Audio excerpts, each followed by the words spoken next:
All right, it is officially 8:30, which means it's time to kick this panel into as high a gear as you can after you've been at an anime con all flippin' day and it's the last panel time of the day. So, welcome everybody to Isekai Across/Around the Ages. Now, my name is Justus R. Stone. I have a YouTube channel that I have reviewed about, 600 different light novels on, a good healthy chunk of them being Isekai. Now, this panel was put together with Joe from a YouTube channel called Pause and Select. Joe had initially said he'd be here and then unfortunately wasn't able to come, but I want to give him credit because I'm stealing tons of his information. Oh, yeah? Oh. All right, cool. So like I said, Joe and I put this slide deck together, and then some of the stuff I took off of his channel because he's actually got a couple of cool sort of videos on Isekai. He's also done a couple of interviews with actual light novel authors where they discuss, and like they are Isekai authors, so they talk about Isekai and stuff, so we'll get a little bit of that. Just some ground rules and context. So funny enough, like speaking of author interviews in Japan, so some Japanese actually see Isekai as a Western thing. They're like, well, you guys had Wizard of Oz, you had Alice in Wonderland, Chronicles of Narnia. John Carter of Mars gets mentioned a lot.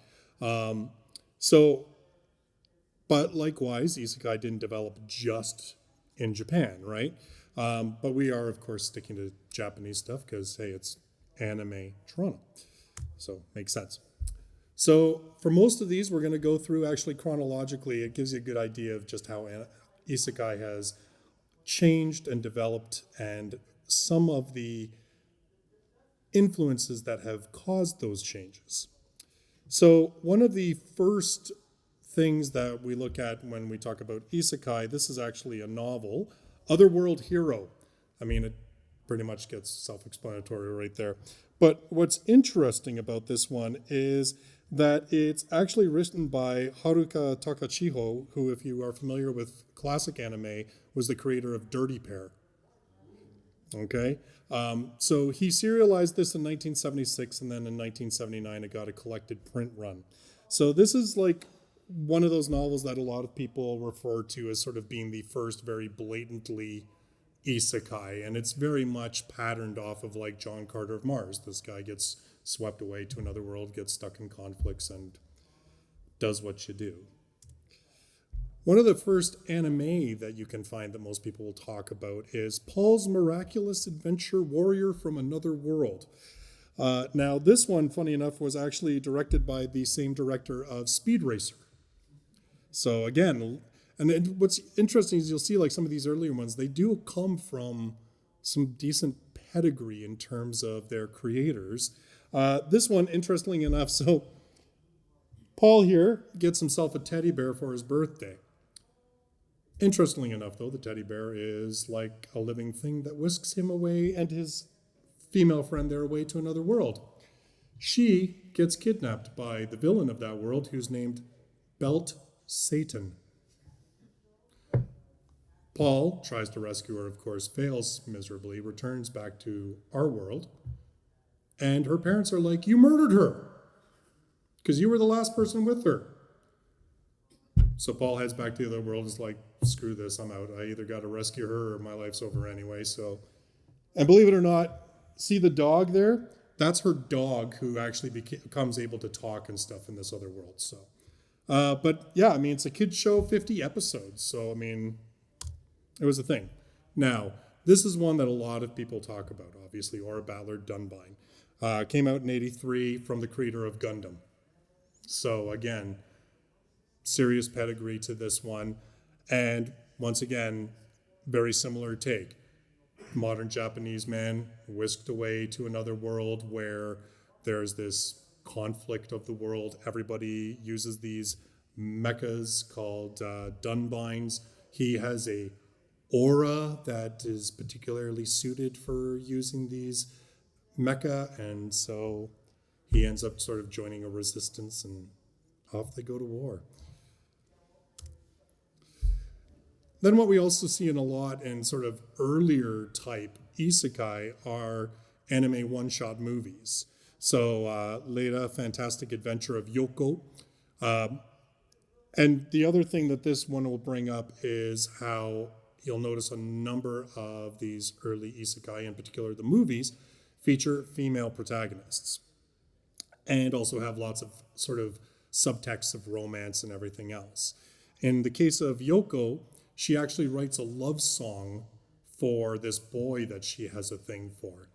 And the song rips a hole in dimensional space, and the villain of this world that she ends up in wants to use that song to tear a bigger hole so that he can invade our world, he can invade Earth.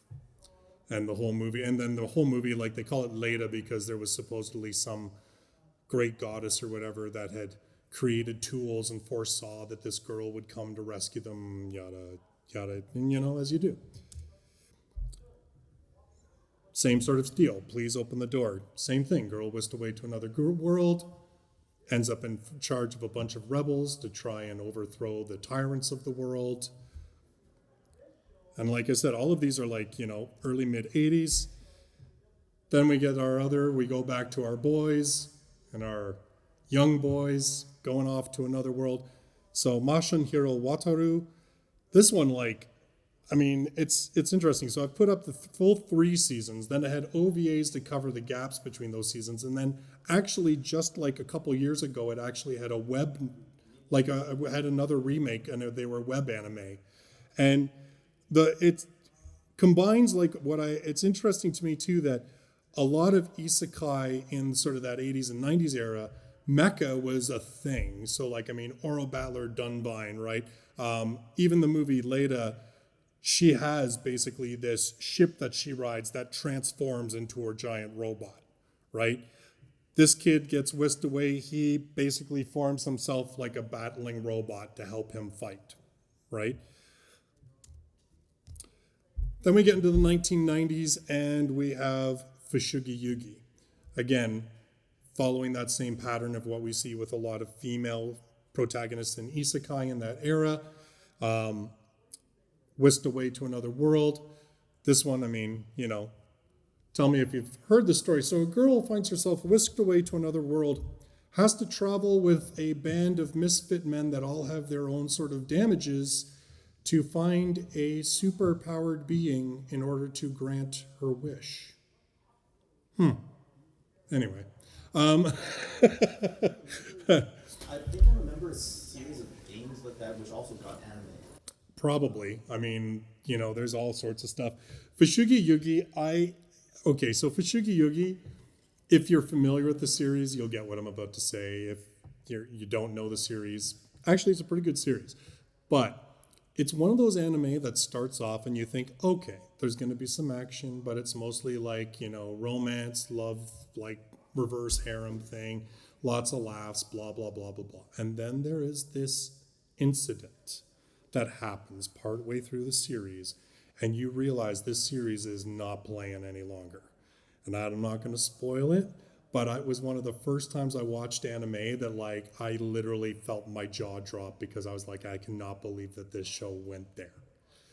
And it's not even the part where the antagonist is her best friend, who thinks that when she came to this world, she gets a hate on for the main character because she comes to the main world and gets sent to the palace and is with all these people that love her. Her friend ends up with a bunch of bandits who try to assault her. So, yeah, that's not even the shocking part of the series. Of course, 12 Kingdoms. This is a really seminal series. And it's kind of funny because it started its light novel publication back in 1992, took 10 years to actually get an anime. And then I believe it was just a couple years ago, the most recent volume came out after a 10, 15-year gap of not being published. And this, again, is one of those series where this actually is interesting because a couple of people get isekai'd. Their main character is a girl, but when she ends up in this other world, she looks different than she did when she was in Japan. She can understand the language of the people in this world, unlike some of her classmates that came with her. And it's basically them roaming this world trying to figure out just what the heck is going on, how do they go home, what's happening. Again, more mecha. Magic Knight Rayearth. Of course, this is a manga by Clamp, known for their strong female characters. And as I said, interestingly enough, continues that whole thing of mecha. And I bring it up because when you start getting into the 2000s, mecha and isekai become very rare. Like, it is not as typical. It definitely happens, but it's not as often, but that's probably just because there's so many more isekai now, that percentage-wise. Okay, so I had to include those who hunt elves. So I don't know if any of you are familiar with this one, but like, here's where isekai starts to go off the rails, okay? So basically, you have a girl who's a gun nut, you have an action movie star, you have a model, and you have a tank. And they get isekai'd. And they realize that the only way they can go home is to find a map. And the map is in pieces. And the map, those pieces, are tattooed on elves. So the only way to get the map is to find the elves, strip them naked, and see if they have a map on them. So they don't actually hunt elves, like not bang bang hunt elves. They strip poker elves, yeah. There's a similar anime about getting skins. Oh yes, yeah. I am familiar with that one. Can't think of the title off my head, but I know the one you're talking about. Another famous series from the mid-90s, El Hazard. Again, a group isekai, several people isekai'd all at once. A lot of these ones I find are very much that same sort of thing that we do see in a lot of isekai, right? People getting whisked away to another world, becoming embroiled in the politics and some kind of conflict that's happening in that world. In the case of El Hazard, they end up on the side of humanity, obviously, and humanity's at war with these non-human individuals, right? But El Hazard has been, if I recall, like they've rejigged this series a couple of times. Like, I believe there's a couple of different versions of El Hazard and every time they release it, it's a little bit different. Vision of Escaflowne, once again, another mecha, another female main character, another girl whisked away into a world at war and becoming somewhat instrumental in solving that conflict. If for nothing else, watch it for the music. Yohko Kanno, the composer of like Cowboy Bebop, among many other amazing anime soundtracks. The animation's a little dated, the good old pointy noses that we had in the mid-90s of anime, but man, like it's a solid anime. Probably one of my favorite mecha designs, the actual Escaflowne mecha. And like I said, the music's just absolutely slamming. It's worth it to watch that just for that alone. And then, hey man, Digimon's an isekai. We're like why are we gonna argue it, right? Like, legit. But just to balance that out, we have Now and Then, Here and There, which is brutal. It is a very dystopian anime, and it is about this kid stuck in war, and it is about as close to the horrors that you can imagine happening in war, and it does not hold any punches. It's pretty intense. Now we start into the 2000s, and this one, I had to include this one, not only because, so as we hit into the 2000s, a lot of isekai you're going to see are very focused on, light novels as the source material for them. As you saw, earlier on, a lot of them were either started as manga, or they were anime exclusive, or they started as anime. One of the things that seemed to happen often in the 90s was that a series would be developed as an actual anime first, and then there would be a manga adaptation of it. So Vision of Escaflowne, that happened where the anime was the prime source, but there was a manga adaptation. Of course, Neon Genesis Evangelion was another very famous example of that as well. Although they were somewhat done in tandem because the artist of the manga for Evangelion was also the designer for the characters for the anime. But anyway, this one, so it was a light novel, and it's literally about a kid who gets isekai'd when he's being bullied by a bunch of kids and they flush his head down a toilet. You thought Truck-kun was a problem. But anyway, he ends up getting whisked away to this other world and finds out that he's basically to be the king of the demons.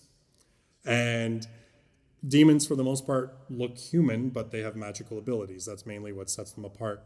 And it's all about how he starts trying to actually be a good king and be a good leader and actually help people, not just be dedicated to, being a demon. Now, A-Kun no Sensou, I'm actually going to refer to my notes on this because this is the one that Joe put in here, and I don't know this one that well. But I mean, this is where we start again, right? So he's a high schooler. He's not really noticed by anybody, just a normal old kid. It feels like really in this modern world, he doesn't matter, right? Like if he disappeared, nobody would really notice. And then one day while he's returning from school, he finds himself in this strange life and death situation, and he's rescued by a girl who whisks him away to another world, where he meets the Demon King, who's an otaku, because as it is, right? Now here's where things start getting interesting. So, in 2004, and we've got a screenshot of it in 2006 and what it looks like today, which, I mean, funny enough, they're really not that crazy different. Shosetsu ni Naru. So basically, if you're familiar with Wattpad or any form of website where you can publish your own stories in serialized format, that's what Naru is. And Naru is so influential in terms of what happens with isekai from this point going forward that a certain section of isekai, ones you're probably very familiar with, where a male is incredibly overpowered, has a super cheat skill, gets himself a harem and stuff like that, are actually called Naru because of this website, because they were so prolific on this website. And interestingly enough, you're going to see a ton of the titles that we're going to talk about going forward all begin as web novels, then get adapted into light novels, often then get adapted into manga, and then get adapted into anime. And Naru really, and there's actually another website, Arcadia, and Arcadia is notable because there's actually a couple of different ones that came out of that. Probably one of the ones that are slightly a little bit more mature.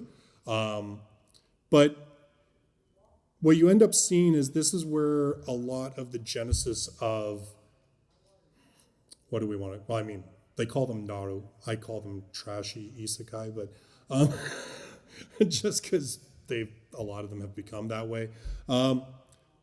But this is where you really start seeing that prototype of isekai as your main character's overpowered, finds himself in a fantasy world, gets himself a harem, messes stuff up, for good, bad, or ill, whatever, right?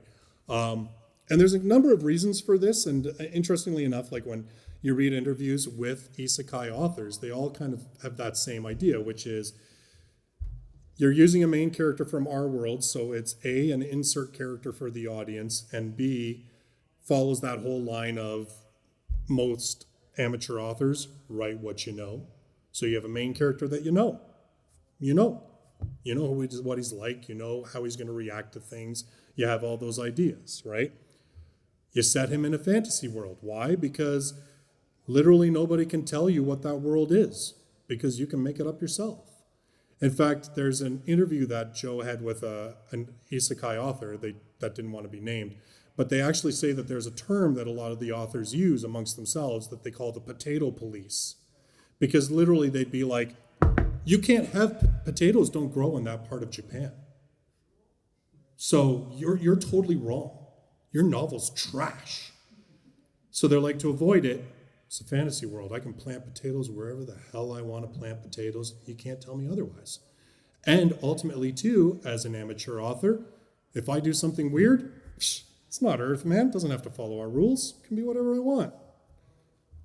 So this is where you kind of see the explosion of isekai, because you have suddenly an avenue for a whack ton of amateur authors to get their work out into the world. This is also mostly the website that you can thank for those crazy ass long light novel titles, hence long ass, novel title, anime titles, because as you can see, all you see is a list. So how do you get people to check out your book? You tell them exactly what it's about in the title. It's like they don't have to check it out to read a summary. It's not like there's hot cover art to make them go, oh, I wonder what that's about. All there is what they read. And so that's where you start getting these crazy long titles that are basically clickbait. So, moving on from that, let's talk about Sword Art Online. Yeah. So, first of all, Sword Art Online is not an isekai. That's my hill I will die on. Most people define isekai as a character from our world physically living in another world. Sword Art Online, that doesn't happen. They never leave our world, right? The world they go to is, for the most part, procedurally generated. So it's not like another world that's actually been created and lived and existed on its own merits, in its own existence, in its own universe, where all of the characters are driving it solely based on their own whims and individuality. However, that said, as you can see on here, Sword Art Online is fairly hotly debated about just how much influence it's actually had in terms of story. Because we can argue that really Kirito does have a harem, although unlike many isekai, he's dedicated to one girl, she's dedicated to him, and all the other girls know they got no shot. Even if they like Kirito, it doesn't matter. Which is not as common in a lot of isekai. But one of the things that actually Joe pointed out is that what's interesting about Sword Art is that it kind of bridges a bit of a gap. One of the things that we're seeing a lot in like the late 90s and very early 2000s was like sort of the battle royale death game type stuff, right? And Sword Art took that death game, death battle thing, but then put it into fantasy. And kind of bridges this gap thematically a little bit about the whole being trapped in a world where your life's at stake. You don't exactly know the rules. You have to become strong, or you could die. So thematically it straddles isekai. I don't think it's an isekai. But you'd be amazed at pretty much the 90% of articles you'll read online that will tell you that this is the isekai that changed isekai and yada, yada, yada. However, one of the isekai that actually probably really did change isekai is one that the English speaking audiences don't talk a lot about, which is The Familiar of Zero. And this is what Joe was telling me about this. So I guess apparently in Japan, Harry Potter had just come out and was a huge thing in Japan. Now, I am told that apparently Japan is like the second highest consumer of Harry Potter material in the world. Like Harry Potter is a thing in Japan. I have not independently verified this other than what I have seen on the internet, but I kind of believe it based on what I've seen.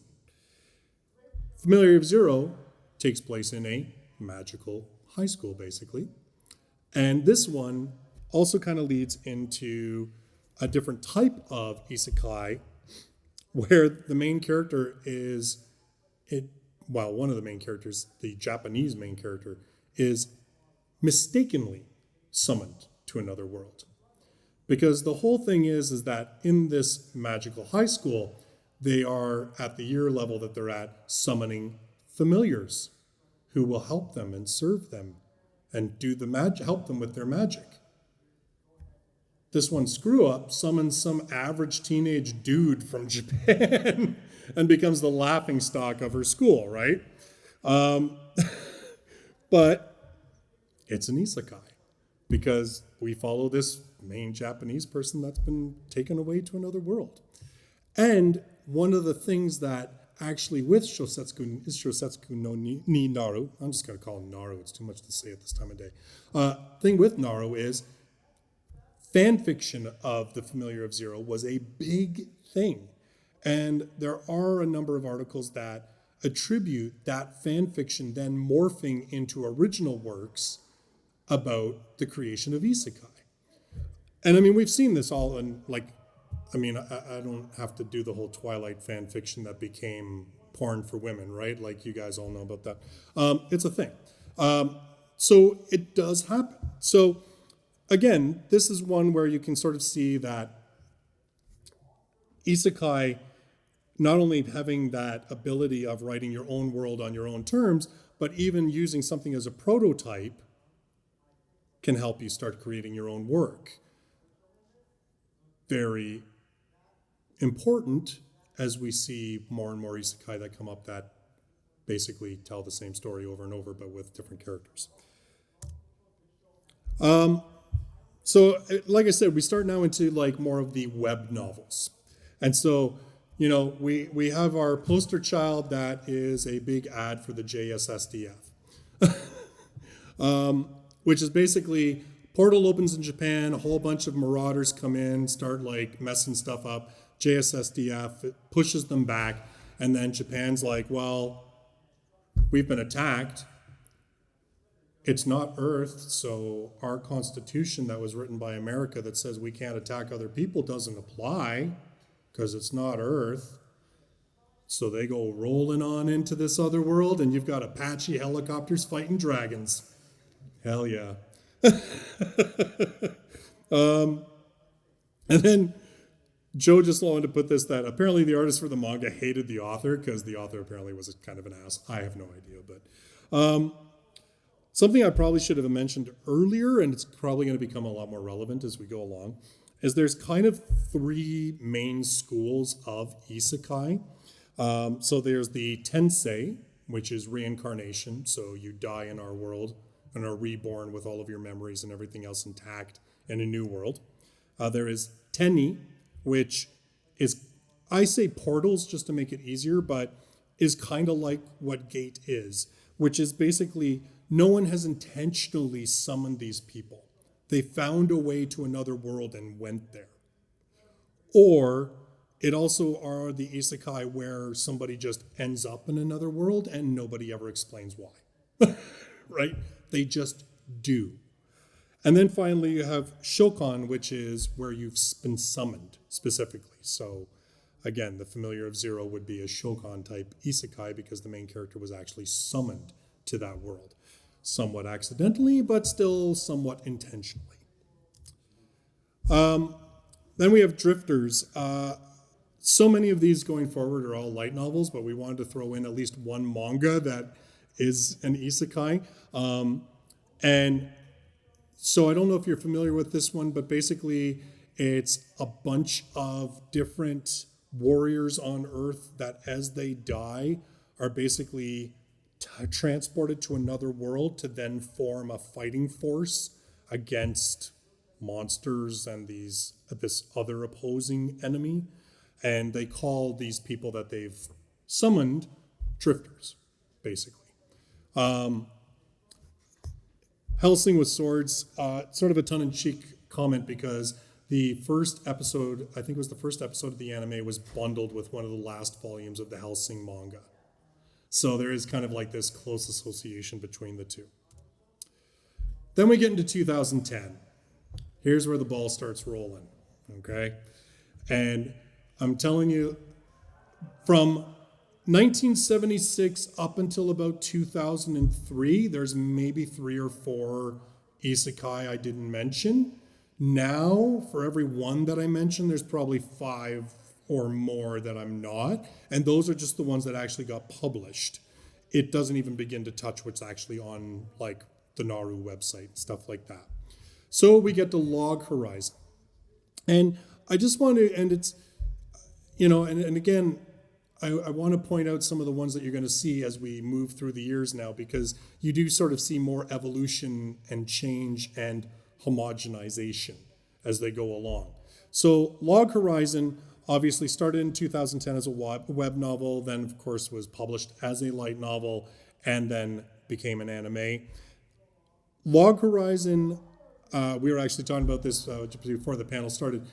I think it's one of the better isekai in terms of really incorporating the game elements into the narrative. I also appreciated the fact that this one had a variety, had a variety of reactions of the people that were isekai'd. So it wasn't like everybody got isekai'd to this world and was like, this is what we're going to do, and they all did it. You had some that were so depressed that they literally did nothing. You had some that were like, there's no point in doing anything because it's not like I'm going to die, because I don't die. If I die, I just come back again. Like, what's the point?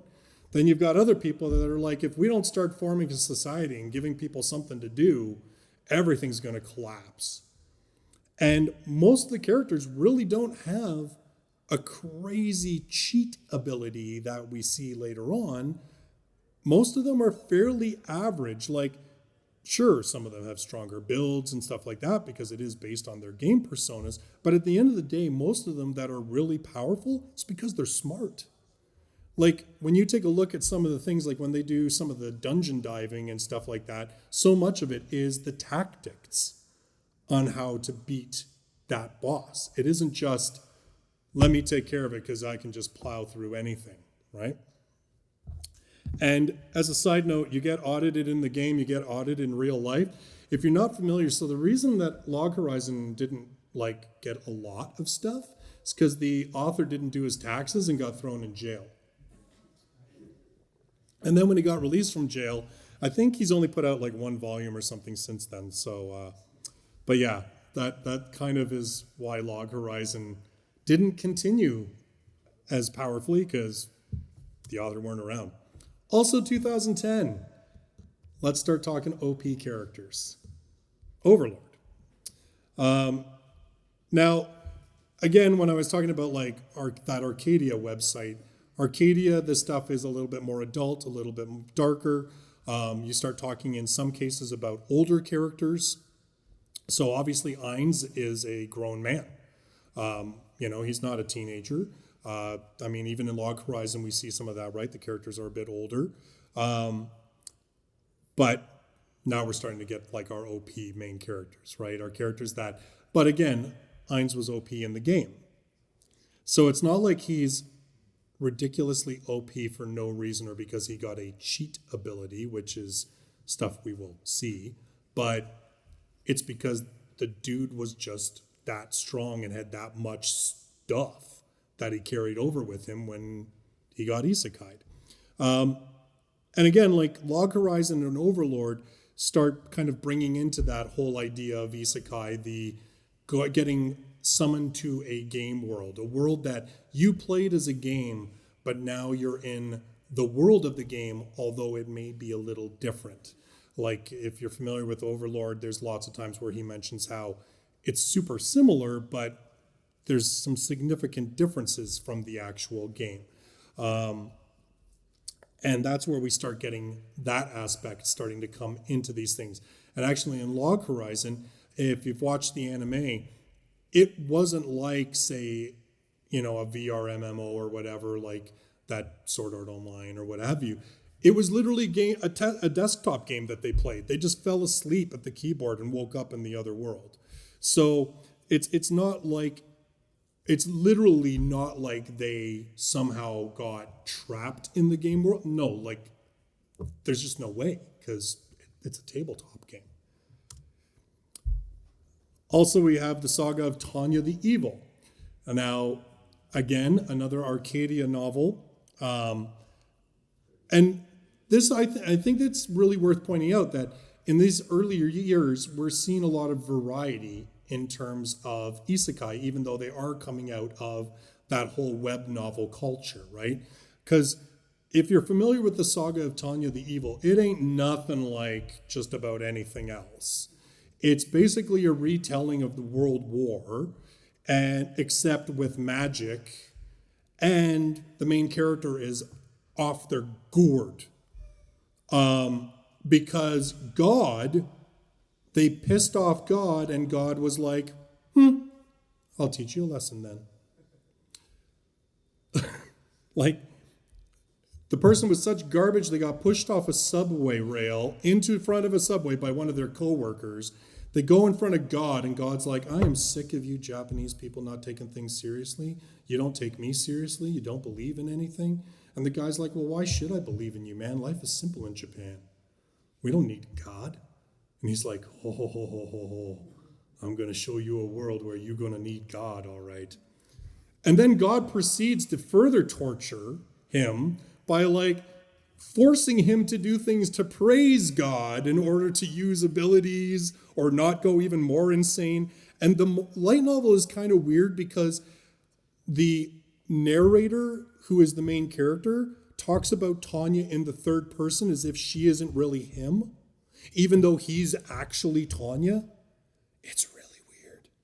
But it's kind of effective, and it helps to sort of heighten that schism between, like, it's almost like he's coping. It's his coping mechanism that he knows he's there, but he doesn't quite see himself as Tanya. Like, it's very strange because it's not like any other light novel that I've ever read in that regard. Because most of the other people are just like, well, I'm this person now. Okay. And then they move on. Now, this one is interesting because, again, 2010. So it's actually a contemporary of Log Horizon, Overlord, Saga of Tanya the Evil. Didn't get an anime until just recently. And it is really one of those series which, again, has a main character that decides that they're just kind of live life, man. They're overpowered. They're whisked away to this other world. That was a game that they played. Although when they arrive in that world, it's many years after when they were last in it. And they just decide to do their thing. Because the main character, literally the way she passes, because there's kind of like a reincarnation, although not, I don't know, it's kind of weird how that works. Basically, she played this game. It was a VR MMO. She played the game because she was very sick and in the hospital. And it was her way of trying to sort of like live a free life because she didn't have the health to do it. And during a power outage, her life support cuts off. And then she finds herself in this world. So we assume she died and ended up in this world. So the whole thing could be a death dream for all I know, but one of the reasons that Joe wanted to bring this one up is that he kind of demonstrates that most people looking at this as just an anime and not aware of when it started would think it's just riffing on all the same tropes that have been around for like the last 10 years. And yet this came out, was actually being written at the same time. It's a contemporary of a lot of those light novels. And it's just interesting to show you how Isekai has become a business. And so even if something is getting a brand new anime, it could have started 15 years ago. And they're just now going back to it because it's like, think of it like the Marvel movies, okay? You sell your A-tier stuff when you don't make your own movies because you know they'll make the most bank. Then when you decide to make your next movies, you move to your B-tier characters because they're the only ones you have the rights to. And then when you're done with them, you move to your C-tier. Well, that's exactly what's basically happening right now. Your A-tier stuff got anime right away. Your B-tier stuff got it. Now they're moving to the C-tier. And most of these ideas are based on how popular is it on Naru and what are the sales like as a light novel. And, even this one you can see its actual light novel publication was 9 years after it started as a web novel. Because these things are moneymakers. we can all complain about isekai and we can all say isekai is just getting way too much, but it still brings in bank. And so a lot of Japanese publishers are making use of it. And when you complain about why is so many isekai being made into anime, aside from the fact that it's profitable, it's also because a lot of those anime are being bankrolled by the publishers. And the publishers are literally using the anime as an advertisement for you to go and pick up the light novels. I remember when ReZero came out, and we'll talk about ReZero in a little bit, but when ReZero, when its season ended, I remember people posting pictures on Twitter, rip, of ads in the subway saying, you saw how the anime ended, now continue on. And it was an advertisement for the light novels. Like, they aren't even hiding it. Now we get into 2012. Mushoku Tensei. We'll talk about Mushoku Tensei for a minute. Mushoku Tensei is often referred to as like the grandfather of isekai. And really, like, as you've seen, there's been a heck of a lot of isekai before Mushoku Tensei and stuff that's popular. But what Mushoku Tensei did was it codified a lot of the tropes. When we talk about Truck-kun, this is where Truck-kun comes from. Because this was popular enough that all the people who started writing light novels afterwards who were influenced by it were like, Truck-kun. Got to get hit by a truck. That's what they did in Mushoku. Yeah? Is Mushoku like the first? You said it's a grandfather. Was it like one of the first to be published? Or? No, it wasn't one of the first ones to be published like as an isekai, but it was certainly one of the earlier ones that it was very popular on Naru initially when it was being written there. And it was one of the earlier ones that essentially had a very connected narrative that was, I mean, regardless of what you think of it, but a lot of isekai and obviously a lot of web novels are a tad disjointed, right? I mean, you've got amateur authors and they're publishing bits and pieces at a time, basically as the whim hits them, or they're pushing themselves to try and just keep pumping out the material so that people keep reading. And Mushoku Tensei was one of the first ones that kind of took all these different tropes from the different ones. So, like I said, when we look at like Log Horizon, when we look at Overlord, when we look at all of these ones that came out even before Mushoku Tensei, they all had bits and pieces that we can all kind of recognize as your typical isekai that we have now. Mushoku Tensei was one of the first ones to take all those little elements, jam them together, kind of make them make sense in an actual narrative that followed a character and also followed a character from his birth as he ages and grows and progresses, which wasn't really something that we saw as often in a lot of isekai. Yeah? Yeah, sorry, just to kind of, I also read that comics as well as. Yeah.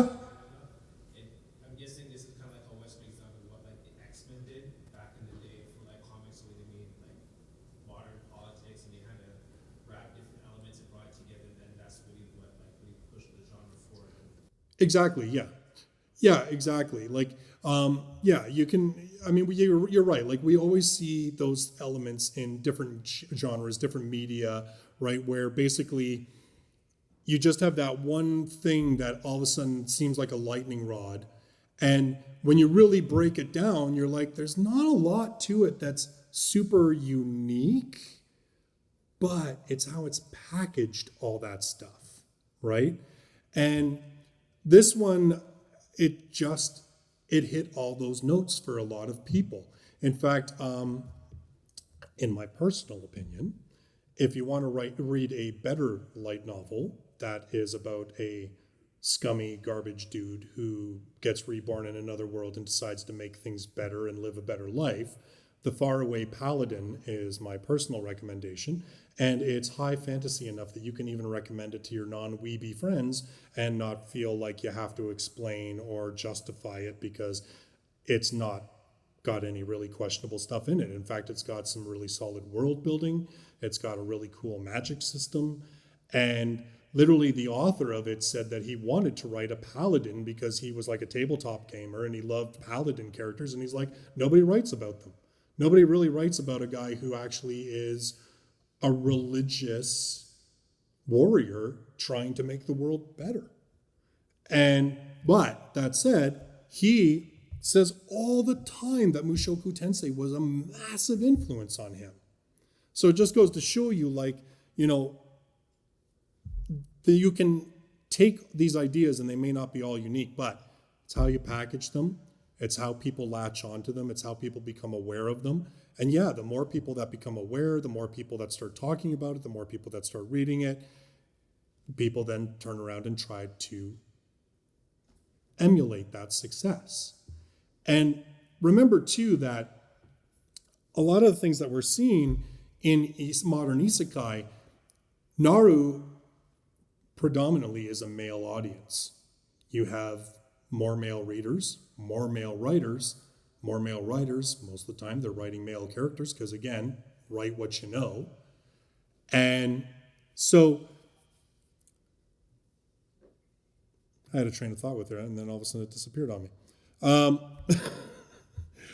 I think what I like, so basically what I was trying to get to is, like, you know, you have all of these different parts that eventually all become a perfect storm, and everybody's building off of the same parts in order to find success.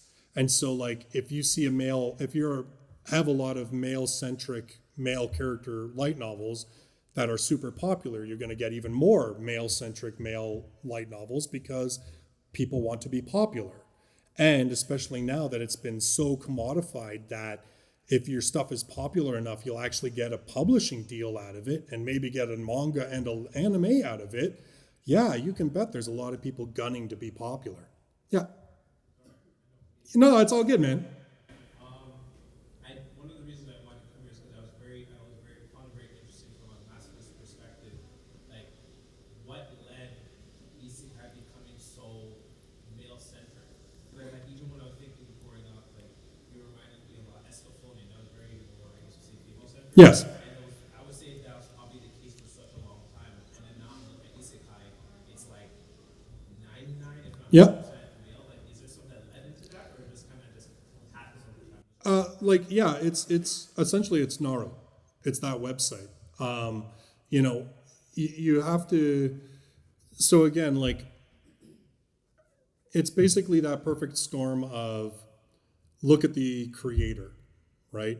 So the creator is going to create a character that they know, that they can self-insert for, that can be wish fulfillment, even for themselves, right? And they're going to stick them in a world where they have all the control because A, it's a hell of a lot easier. B, it's a lot more freeing. There have been people that have made the point too that, you know, especially in the year, like when you start into the 2000s, like the world sucks. Like who the hell, if you have the option of writing a badass story, wants to set it in this god-awful world that we have right now? Like, why not go to a world that's super cool with like dragons and like knights and where you can be badass and everything else? And, you know, Naru initially, like there's a predominant male audience and predominantly there's a male authorship. And so, yeah, you get a lot of that from there.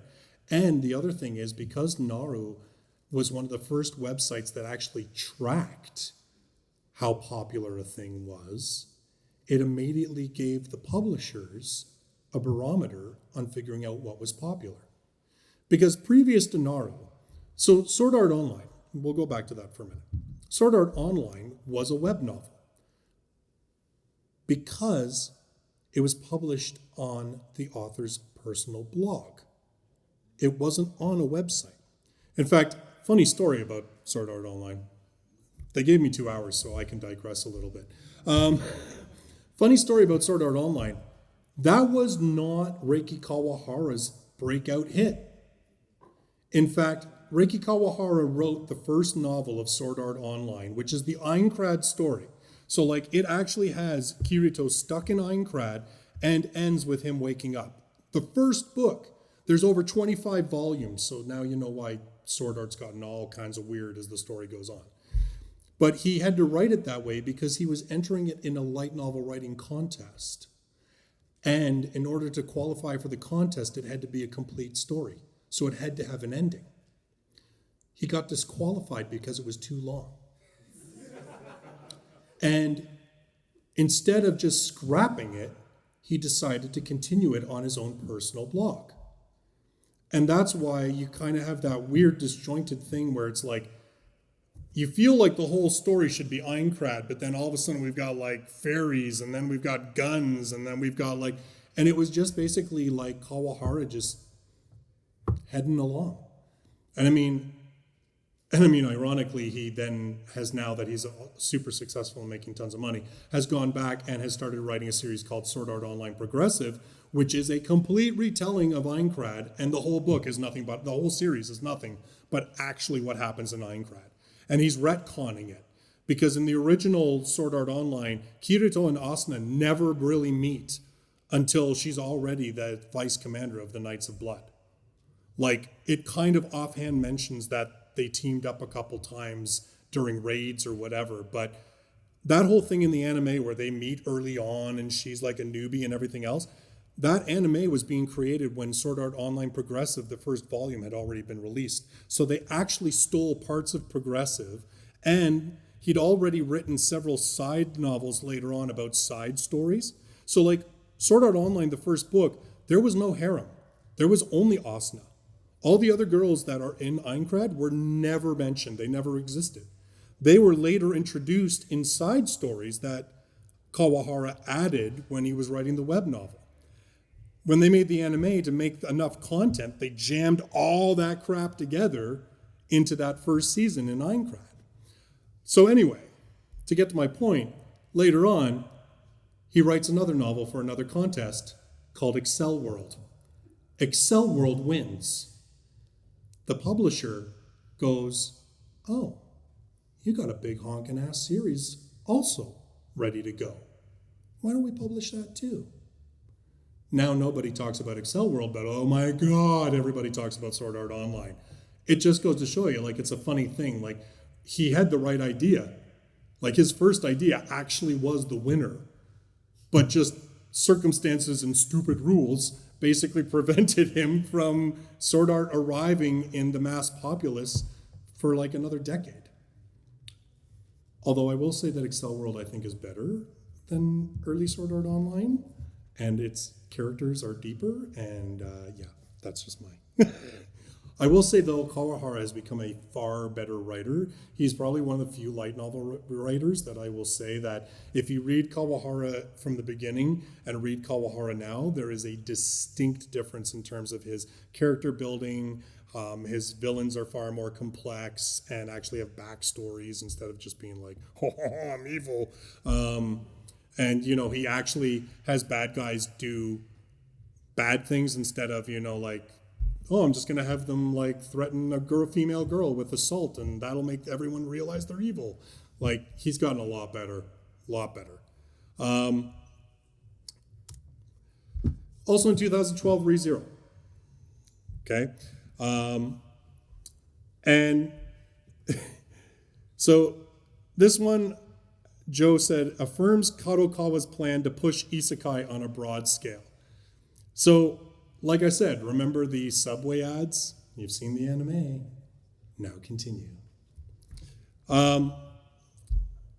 Again, like, ReZero, though, I think is kind of interesting in that even though we're starting into a bit of the power fantasy isekai, we literally have a main character who really actually has no power other than to die in god-awful death and hope that he respawns at an appropriate point that he can actually do something different. It's kind of cool, actually. And I haven't watched the anime. I've read a number of the light novels. And like the psychological damage this dude endures is like next level. Like, yeah, pretty crazy. And again, a character who kind of starts off as a bit of a dick, but progressively starts learning how to actually be a functional human being and actually starts finding success by being an okay guy and actually shutting up and listening to people. It's crazy. Then we have No Game, No Life. Let's talk about obnoxious main characters that don't listen to anybody. He's wearing a No Game, No Life shirt. I said to him, I'm like, oh, we'll be talking about No Game, No Life at some point. Although Joe was like, it's the Isekai everybody forgets. Because, like, No Game, No Life, when it came out, it was a big thing. And, like, there was a first anime season, like, was really popular, and then, no, everybody just kind of stopped and didn't really care. And then they made actually a really hype movie that was, like, the best volume of the light novel series, which was, I think, the 5th volume, which, ironically, was the prequel to the whole series, but whatever. I think the main problem is this series, much like Log Horizon, where the author didn't keep it up because, you know, he went to jail, this author's been very haphazard with their releases because he has some serious health problems. So there's actually like an often breaks where he doesn't write for a very long time because I don't know what the health problems are. I just know, like, if you're reading the books, even often in the afterwards, he'll even talk about, like, I'm sorry I took so long, blah, blah, blah, and stuff like that. So I really think what happened with this one is that the release schedule was so hit and miss that nobody was willing to take more of a chance with it in terms of an anime adaptation or whatever, because they're like, who knows? It may also do with the fact that it gets really much hornier as it goes on. Like, there's actually, I'm not even going to get into it. Like, we said this would be PG-13, but let's just say there's a vampire, but they don't drink blood. Yeah. Yeah. Also in 2012, Rising of the Shield Hero. So, Aniko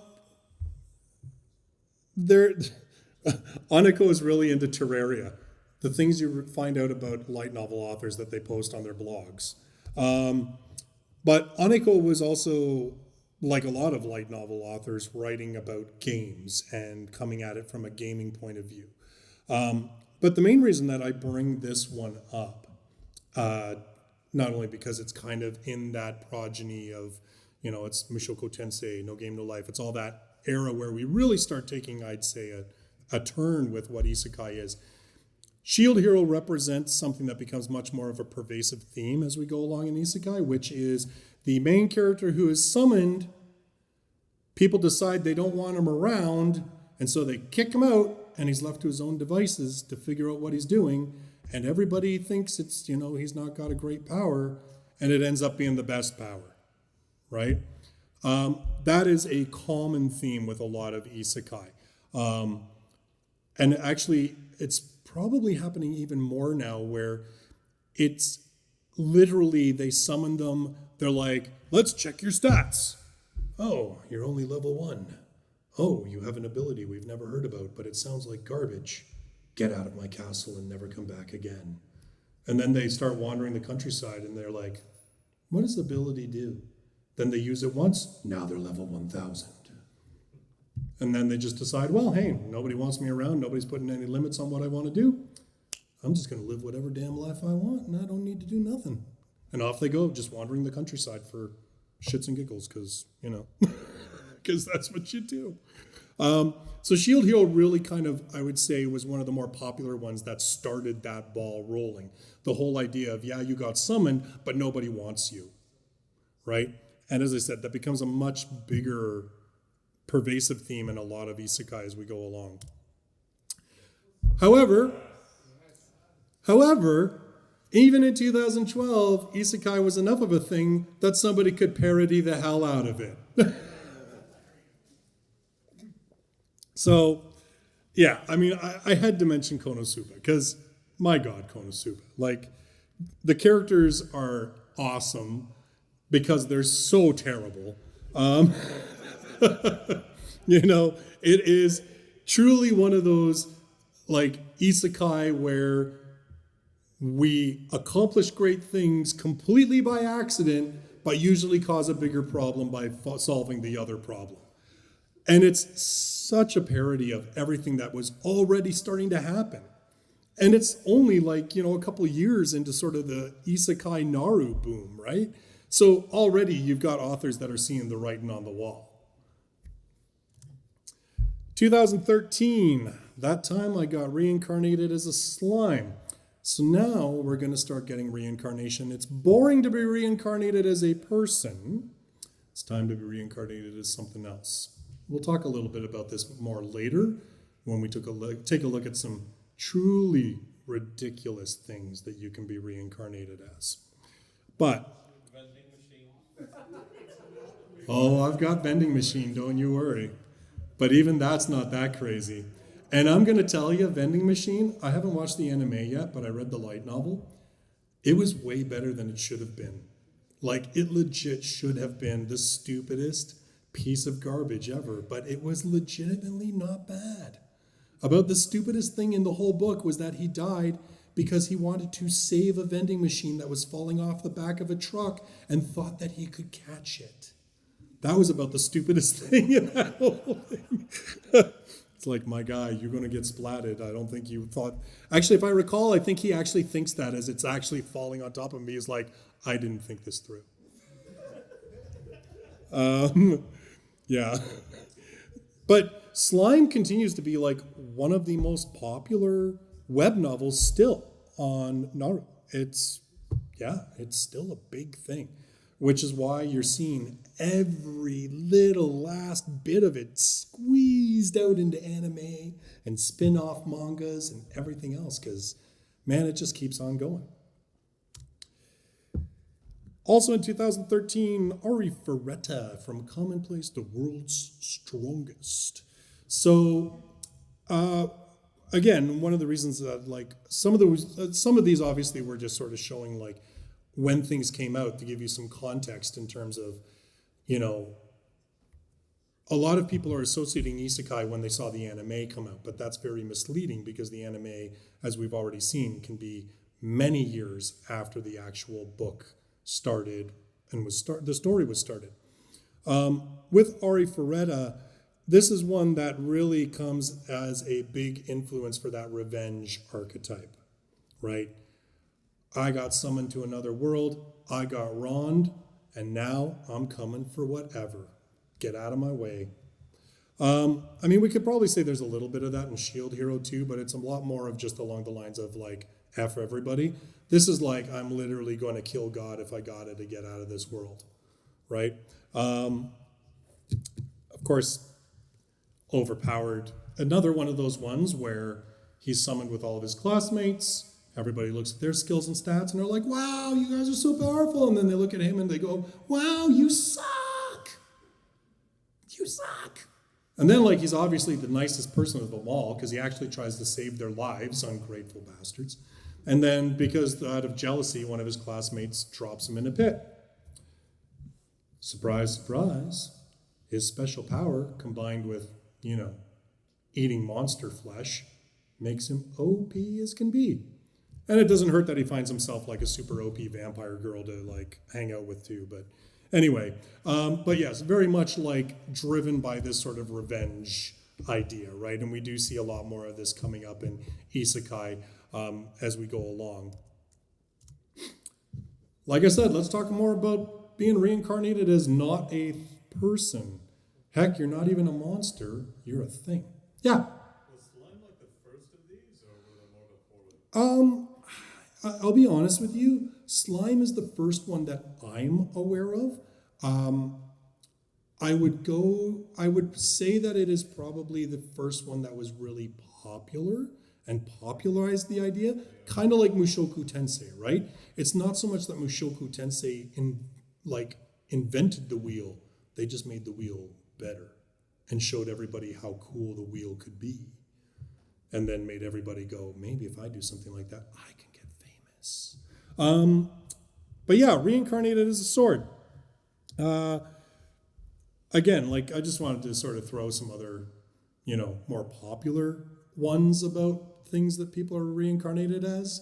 Oddly, though, this is one that's kind of strange to me because the main character doesn't seem really like the main character, even though he's the main character. Like, Fran seems a lot more like the main character than the sword does. And really, it's Fran that made the book for me. Although it did make me laugh because when I was reading the first volume of Reincarnated as a Sword, of course, there was a lot of discussion about how slavery is a pervasive thing in Isekai and people being upset that like you get these people reincarnated from Japan and they're just like, slavery, okay. And people are like, you're from the modern world, shouldn't you at least be outraged? And then I read this one and like our boy like cuts a slaver's head in half. I'm like, well, there you go. If you feel bad about like, if you want somebody to have a strong reaction about slavery, there's our boy the sword cutting a dude in half. There you go. Would you say so? The narrating character is more the POV in which you see the story, Like where the main character is actually someone else. yeah, almost right. Like that kind of is kind of how I felt about this as far as the novel went. I mean, again, like I'm not going to say that I'm an absolute expert on Reincarnated as a Sword. That's definitively it, but there's just so much more of the story that's driven by Fran's development and Fran's growth as a character that, I mean, really at the end of the day, it's the symbiosis between the two, right? It's the two of them that are really collectively the main character, especially as they go along, right? Their abilities become much more symbiotic. Their, the realization of him that having someone wield him is far more beneficial and actually helps him out. And he actually likes this girl and wants to help her and takes this sort of fatherly feeling about her that he wants to look out for her. Yeah. And again, same year, right? So we're seeing that whole, it's 2 years now after Slime. So you can start to see where these things are coming in kind of those waves, right? Where something comes out a year or two later, we start seeing other stuff that's kind of riffing on that same idea, that same theme, if not exactly, but like, yeah, I mean, hey, first we were Slime, then we're a Sword. But how about we go back to monsters, but we'll do a different monster? So I'm a spider. So what? Okay, so Joe wanted to include this because he was like, man, if anything in 2016 showed you the writing was on the wall about Isekai, it's literally a story about a Dragon Ball fan becoming reincarnated as Yamcha in Dragon Ball. And he does actually, like, he goes to train with Goku right away so that he can be powerful and not be the joke character. And uses his knowledge of Dragon Ball to make himself a stronger, better Yamcha. Yeah. Was this like the license by Akira? Like, was he? Oh, it's a legit thing. Yeah, it was a published manga. Yeah. It's not the actual author, but it's a legit thing that was licensed and allowed and published the whole 9 yards. Yeah, this is not fan fiction. Vending Machine, also 2016, right? So yes, we're running the gamut in 2016. We got monsters and we've got different inanimate objects. And again, like it's now this one's going to start leading into some of the funnier ones. So and these are a little bit out of chronological order, but I just thought it was a good jumping off point. So like if you were reborn as a hot spring. Yes. I kid you not. He's literally reborn as a hot spring that can help with his healing and magical imbuing properties. Yeah. He starts as like a hot pond in a forest and levels up to an entire inn. He levels up by people literally taking baths in it. It's actually amazing. Yep. You heard that right. Or if you're reborn as a pig. This one's actually getting an anime. Yep. So Heat the Pig Liver. It's literally about a dude who dies because he eats undercooked pig liver. and then gets reincarnated as a pig. Yeah, I'm not kidding you. And what's funny is that the girl he's hanging out with can actually read his thoughts, and he is like a filthy otaku. And she's like, I don't really like how you think. I may just eat you because you're a pig. But he carries on and tries to help her out as best he can with his pig-given abilities. But that's why it's called Heat the Pig Liver, because literally, heat your pig liver. Or you could be reborn as a weed. Like, I got nothing else to say about that, but literally, that's a weed. Or a virus. Okay?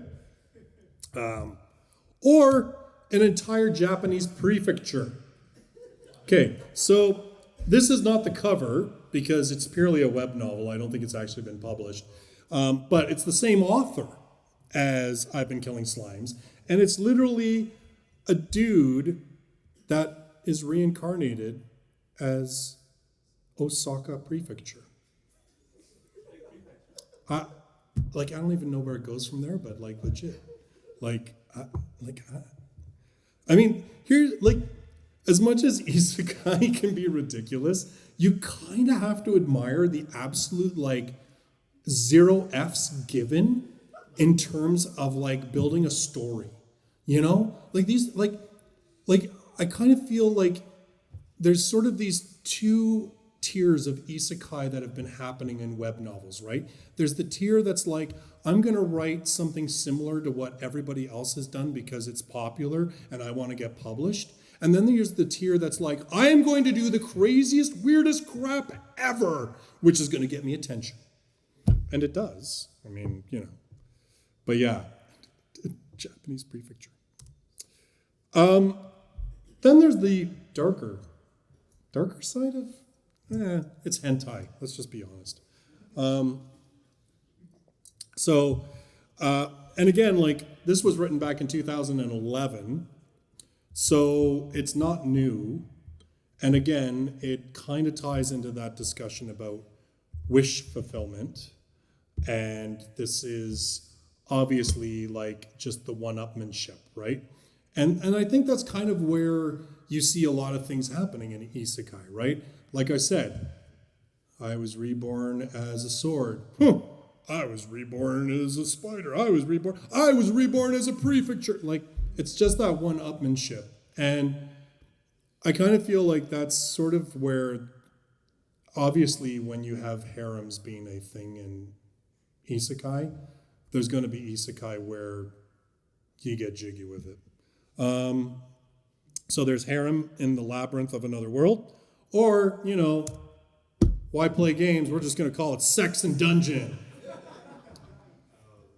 Because, you know, why even try to play games? We're just going to make it clear. You know the rules before you even open the book. Nobody complain, you know? Although apparently, Joe tells me, and puts on the notes here, so he stands by it, that the author actually will take commissions to write erotica stories from people. So, yeah, if you want steamy fic, apparently he'll do it for you. I don't know. And then there's this thing, Parallel Paradise, which it's the same author as Elfen Lied. And it's about a Japanese teenage boy who finds himself in another world where he is the only man. And whenever girls come into physical contact with him, their libido skyrockets to uncontrollable levels. And then he finds out that if a girl doesn't get jiggy with it before she turns 20, she dies. He's the first man in this world in centuries. He decides he needs to save as many lives as he possibly can, and also kill the god of jealousy that has cursed this world.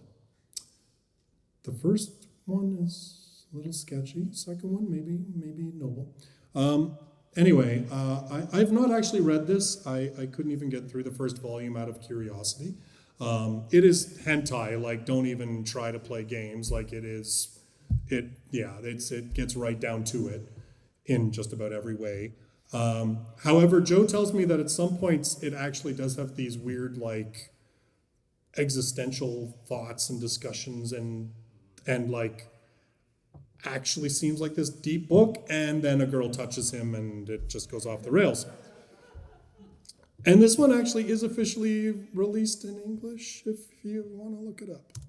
Okay, so let's get some good isekai. These are my favorite ones, okay? I'm going to be honest, I'm very biased about these. Female-centric isekai. Thank God it's actually a thing, and most of it is actually really good. So, Ascendance of a Bookworm came out in 2013, so actually, and again, like, these are not chronological with everything else because we're kind of grouping female-centric isekai together here. So, back in 2013, this started off as a web novel, and,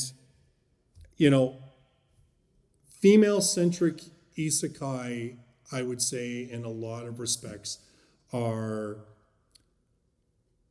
indicative of the female audience asserting itself on Naru and realizing that they too have their own stories to tell.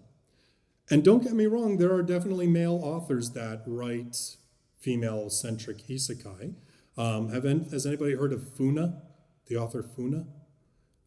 Didn't I say to make my abilities average in the next life, I shall survive using potions, saving 80,000 gold in another world for my retirement? I kid you not. Actually, the first cover of 80,000 gold is her with like a friggin' Glock or like a handgun because she can go back and forth between the worlds. And she's literally like, I'm OP in another world, so I'm going to get myself lots of gold and riches, and then I don't have to worry about trying to be rich here. That one's actually really good. Yeah? I haven't read that one. I've read a few of Funa's other stuff. Yeah? There's something you said I was curious about. Could you expand more on the female audience in terms of isekai restrain themselves in terms of Naru? Like, was it becoming difficult to make female-centric isekai at a certain point because of the male? I wouldn't say difficult, but certainly it wasn't as plentiful. Again, you have a wider male audience and you have a wider male authorship. And actually, some authors have pointed out that write female characters, some of them females themselves, have pointed out that men have expressed that they don't feel comfortable writing female characters because they're not women themselves, which again is why you have a lot of male-centric stuff.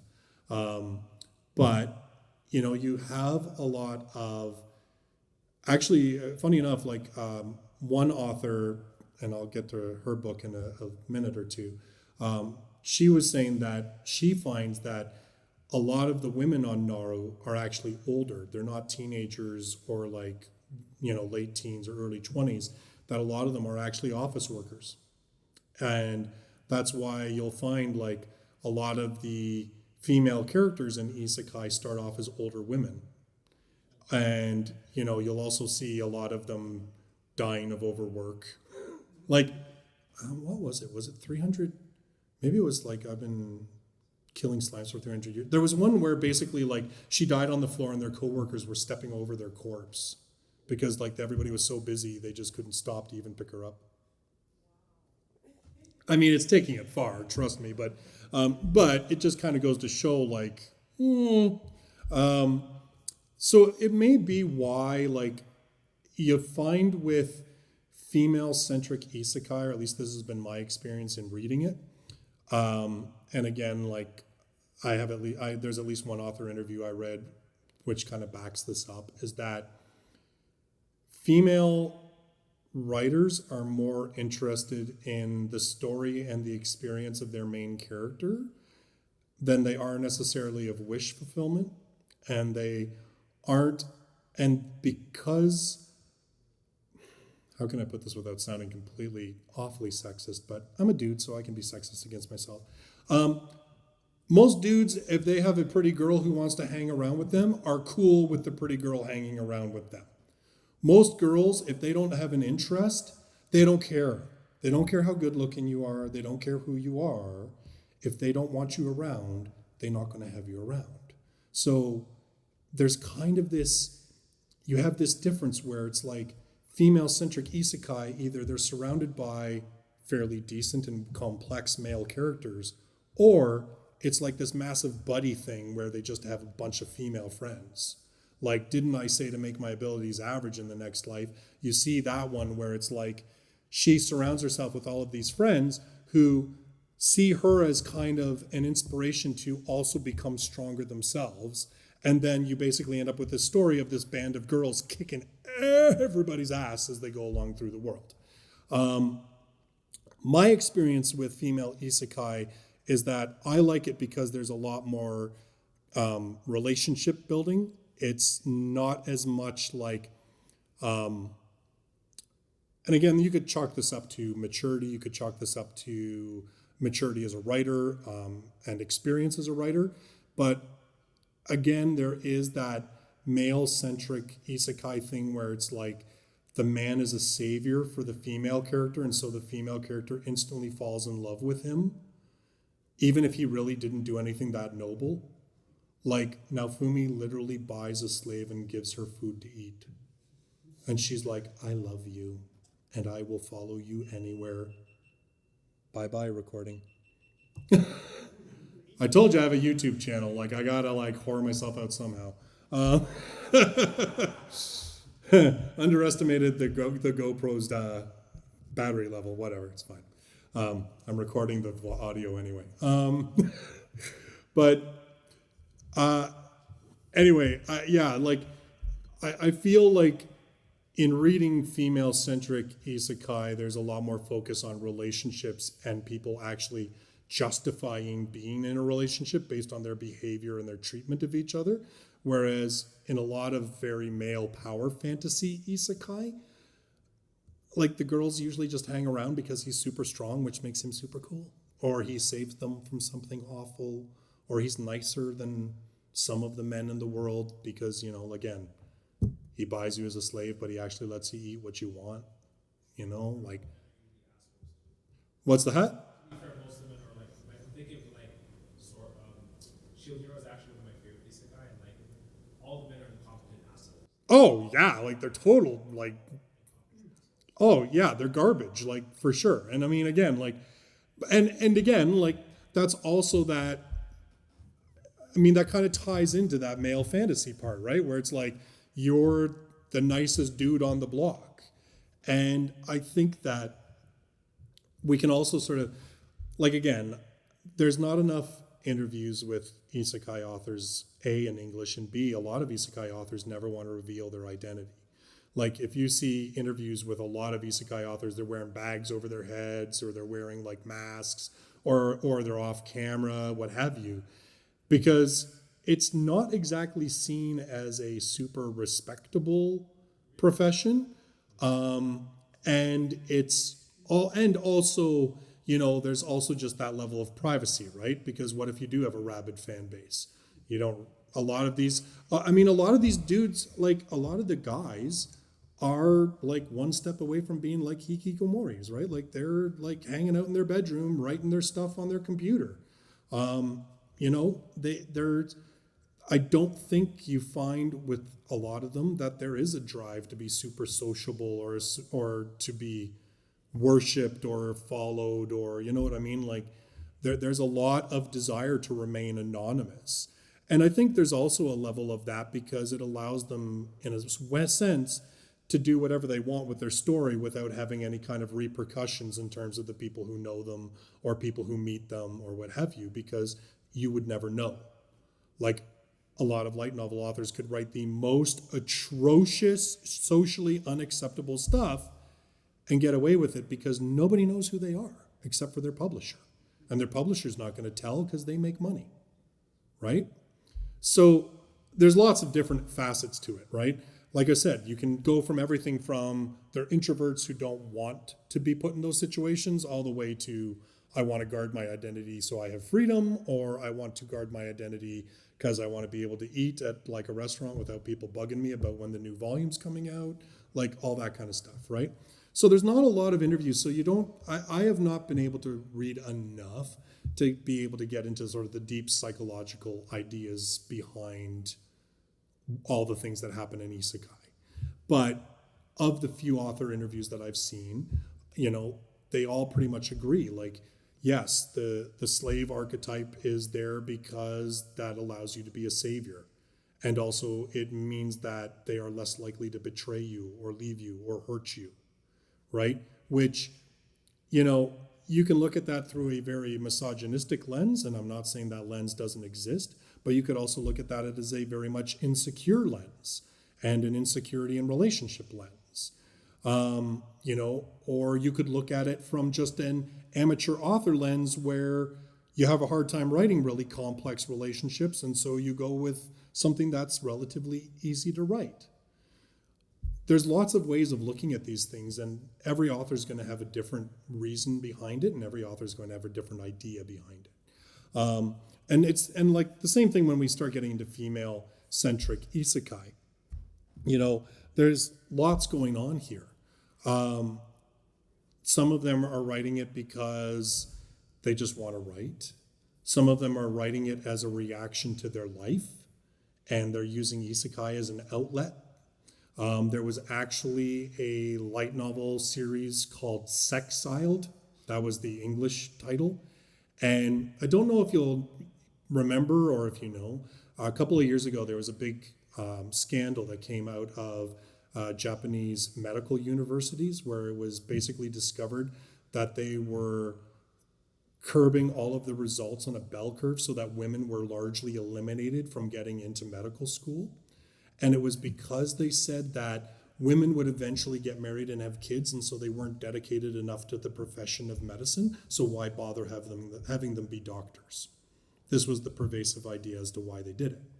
So a woman that was pissed off about this, justifiably so, wrote a light novel about a girl who gets kicked out of her party because she's a woman and because she's getting to the age where really you should settle down and just find yourself a good man and have some kids. You shouldn't be traipsing around dungeons anymore. And she actually writes as part of it, a friend of hers is trying to get into a magical school, and even though she's gifted, they're not letting her in because she's a girl. So like, you also see that there's also these people are using light novels and isekai as a means of, that one's not an isekai, she's not reincarnated, it's fantasy, but just to give you an idea of the different ideas and themes that are happening, and the reasoning behind writing a fantasy setting is that you can get away with a lot of stuff and say a lot of things that you truly think and believe, and nobody can really judge you for it because it's not our world. And actually, I really like the whole Sexiled thing because there's a point where she's so pissed off, she goes out in the desert and starts blowing things up because she's angry. And she actually inadvertently releases this powerful witch who was sealed away hundreds of years ago. And the witch is like, let's team up, man. I'll be your party. It's all good. We'll make it work. And the one part I liked about it is they went shopping for like armor. And bikini armor, this is like a thing, right? Yeah. And the witch looks at her and goes, why the hell would you ever consider that safety and protection for yourself? And she goes, well, they tell us because the more skin we reveal, the more our energies and blah, blah, blah. She's like, yeah, that's total horse crap. Get yourself a good piece of armor and let's go. And it actually ends up like, then they get into this tournament and all the women start changing it up and stop wearing the bikini armor and start wearing the better armor because they see this woman who's fully armored actually kicking ass. So they realize, oh, I don't have to walk around like almost naked. I can actually wear stuff that's going to protect me. Crazy. Anyway, it's just one of those things that I enjoyed. Yeah. Yeah, it's really interesting that you say that in Japan they don't want women to be in doctors because there was actually earlier in the day we had one of the seiyuu or the voice actors for CC from Code Geass, and she said that when she was younger, when she was a kid, she actually wanted to become become a doctor. But her family told her to not become a doctor because she was a woman and she had to have kids and she wouldn't have basically the time to be able to devote to her patients. And so that's why she became a Seiyu instead. So it's really interesting to hear that. Oh, well, and it just goes to show you how pervasive an idea it is that it's not even just the board of these schools making these decisions. It's your own family working against you in a way. So female-centric isekai can be grim. The title basically speaks for itself. Yeah. It's a bit after it, but while I was thinking about 80,000 gold saving for retirement, Yeah. a bit on into the story starts to become a really interesting small nation builder. Oh, really? Okay. Because she can instantly travel from our world to the other world back and forth, and she understands, okay, there's a whole lot about trying to develop an area that I don't know about. She goes back into our world, she starts an online blog, and starts taking pictures of that other world with the camera she brings. It's like, hey, so if anyone knows any knowledge about old style mining and the like, and I like a mountain like this, or hey, if we had this level of shipbuilding technology, how would I start to develop more complex? Nice. I love it. Oh, I love it. Also, at one point, brings in a private mercenary company to deal with an army of monsters. So a little bit of gate in there as well. Yeah. Oh, It reminds me a little of I like that. Bookworm, actually. Yeah, I mean, again, like, yeah, I mean, Bookworm is like a whole thing unto itself, right? But yeah, J.K. Haru is a sex worker in another world. Not a comedy. It is a very interesting and uncomfortable book, but again looks at the dynamics of women and women in a fantasy world, which obviously would be most likely misogynistic, and how what's interesting is the main character, a lot of the stuff that she starts having an effect on in the world is just small incremental cultural changes. So and of course it makes it even worse that she's a sex worker because, if women are here, sex workers are, right? Like in terms of how they're treated by this society. And one of the things that when we talk too about a Japanese person implying their sensibilities, she finds out that women do not go and eat alone at a restaurant. It's just not done.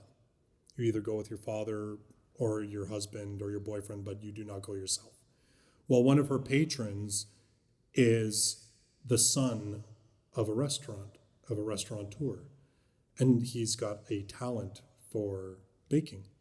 And so she teaches him about all the things that women would probably like to eat.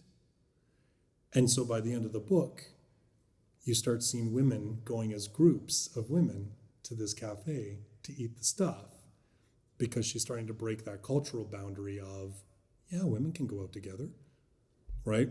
And of course, it starts off with the sex workers going together because they're like, they all think we're garbage anyway. Who cares, man? We're going to do what we're going to do. And it has a very interesting twist in it that kind of makes you reevaluate a lot of the stuff you've read, but definitely do not read it if you've got a weak stomach for like assault and stuff like that. It's not nice. However, let's move into a trope that's lots of fun and that we see very predominantly in female-focused isekai, which is becoming a villainess. And like, again, this one started in 2014 as a web novel. So, I mean, we're going back, right? And a lot of this stuff, again, like the villainous roots, I think you see a lot of that in like the Otome games. Again, like it's kind of an interesting thing to me where a lot of these women don't have cheat abilities or super abilities. They are in a bad route, and the only quote-unquote cheat they have is knowledge of how to get out of it. And these things run the gamut of Bakarina, because she's a baka. That's literally why they nicknamed her that, because she is silly and just kind of blunders her way through things, but she's just so cute and sweet that everybody just wants to take care of her, so it works. But there's lots of other villainous routes that go all sorts of different ways. There's some where they try to keep a low profile and not get caught. There's another one that actually is just going to be getting an anime called Villainous Level 99, and literally what happens is she reincarnates as the villainess, realizes that not only was she a villainess, but she was a hidden boss in the later game, and she goes, that must mean I can get really strong. And she's a gamer. And not just a gamer of any gamer, she's a grinder. So she's like, I'm going to grind levels.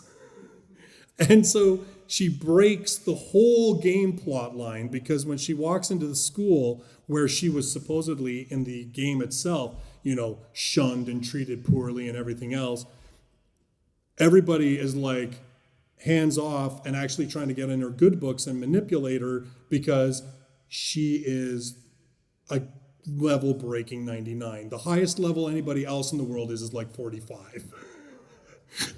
and it's actually really funny, because she starts saying to them, she's like, you guys can totally level up. Look, I've got my monster summoning whistle here. All you got to do is I'll just blow this and just keep killing the monsters. And they're like, we might get hurt. And she's like, no big deal. You lose an arm. I can regenerate that. It's fine.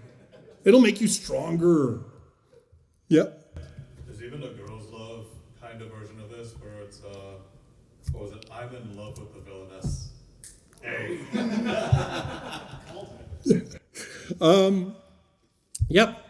And this one too is getting an anime in, I think October is coming out. So this one is actually, it's interesting because it is actually LGBTQIA plus positive. The author is a lesbian. She is married to a woman. And it is one of the few light novels that I've ever read where the main character says very bluntly she's into girls and she does not want to be with a man. It's not coy. It doesn't play the whole sort of like, well, she's not really gay. She's just kind of gay for this one person. It doesn't play that. It is like, nope, the main character is gay. And she even has some very blunt discussions about what it was like to be a gay person in Japan and why her personality is a certain way because of it. But it's actually really a just good light novel isekai on top of that. It gets into like politics, it gets into strife between classes, and even some of the stuff that the main character does in the background is cool that I don't want to spoil. But you find out, like, you think that she's kind of this like over the top sort of ditzy kind of character, and then as you go along you find out she's a lot smarter than she looks, and it's a pretty cool little reveal when it happens. But no, it's a really good book. The first and second volume are really good. I mean, if you look it up, I might as well just tell you, they actually end up like adopting two daughters even, like, and I can tell you that because it's not even a spoiler, because they're literally on the cover of one of the books holding the two girls' hands. Like, you don't even have to read the books to know that. But like I said, if you wanted an isekai that is actually very affirming for LGBTQIA, this is it, because like I said, and actually it's really funny, there's an interview with the author, and she actually talks about how she herself is not into political correctness for the sake of political correctness. She just wants a really good story with really complex characters. And I thought that was just kind of interesting that as a gay woman in a society that, isn't as accepting as gay people at this point, that she'd be more concerned about just telling a really good story with complex characters than so much any kind of statement about. And we'll get into a couple of, just to close this out, we'll get into a couple of other ones that, are kind of funny, because, you can have your cheat abilities, you can have your super powerful magic that can basically like do whatever you want, or you've got knowledge of exactly how the world is going so you can think ahead 15 steps from anyone else, or you can just change the world by cooking really good food. Like literally, yeah. There's actually there's another one where a guy can actually, his superpower is ordering items from Amazon. Yes. Yeah. His ultimate ability is summoning up a construction digger and swinging it around. Yeah. Or baseball. In another world where baseball is war, a high school ace player will save a weak nation. Japan loves baseball. Or pizza. Like, he just cooks really good pizza. And it helps people level up and helps heal them, and it's good pizza. Anyway, that's it.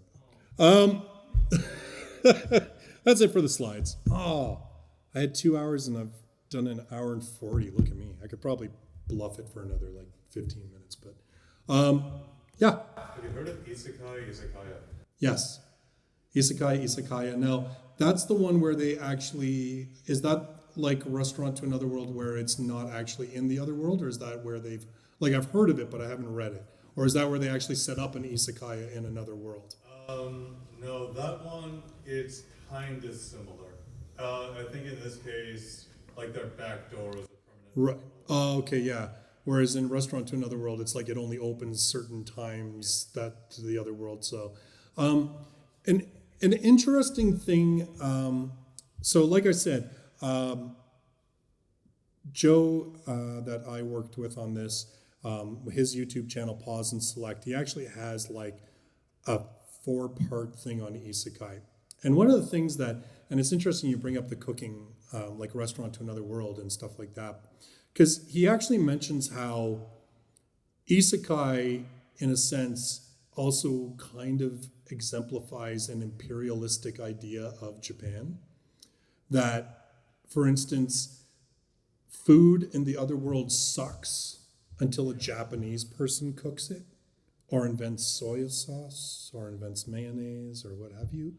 Or, Restaurant to Another World, where you literally have people traipsing halfway across the world so they can order like hundreds of pieces of omu rice because they're going to take it back to their lizard village. Like, I'm not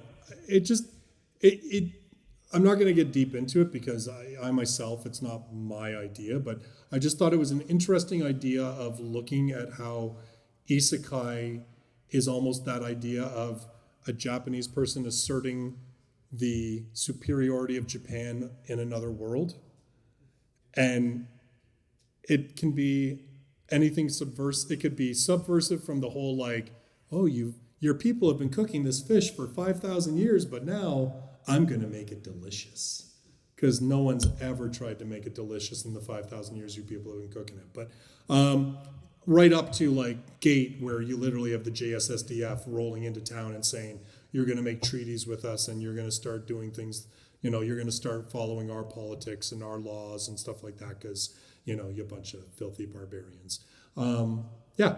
There's one, Mazumeshi Elf, I think it's called, where it's this high school student who's just really crazy into cooking. I think it's one where his father also owns a restaurant. Oh, is that the one where he runs back into the restaurant to get his prized knife when it lights on fire? And that's how he dies? Yes, that's the one. Yes, I do know of that one. Wait, no, that might... No, there's two that have him like this. Of course there are. Elf-like race. And in this one, he's like out on an open plate. Is that the one you're thinking of? I don't. I like, this is the thing about with Isekai, particularly like most of the stuff I've read is all like stuff that's been officially licensed in English. Mainly because A, it's easy to get, B, it's easier to read because some fan translations are brutal. I might as well be reading the Japanese, honestly, sometimes I think. But also because, I want to support the industry. But like the English market is very guilty of licensing a lot of the same.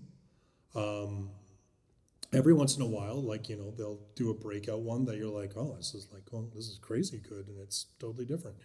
And I like they've licensed obviously the big ones, right? Like, I mean, we've got Slime, we've got Descendants of a Bookworm, I'm in Love with the Villainess, we've got there are some really good ones, don't get me wrong, but there are a lot of them that are the same, and the more crazy ones or the more fringe ones you usually only find out about when you start looking into Isekai and someone just says, hey, you think this title's crazy?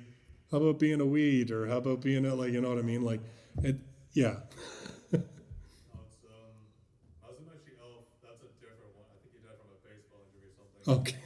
It goes over to this open plains elf tribes and everything where their entire ideal of how to cook food properly is just, okay, we have these sets of ingredients you have to eat in order to be healthy. Just throw them all into a pot, boil it till it's an even gray color, and that's about it. So he starts introducing cuisine from pretty much all over the world, including exactly how to make cheese and various kinds of alcohol from scratch. And I'm not sure how a high school would know that. His dad taught him a lot. And the other one that you were thinking of, where he runs back into a burning building, that's one where they're only allowed. I don't remember why they're only allowed to eat one type of. Yeah, that's the one. It's it's sort of like a tribe, but they're human, I believe, that he ends up with in that one. I can't remember what the actual title of that one is, but I think actually that one is out in English.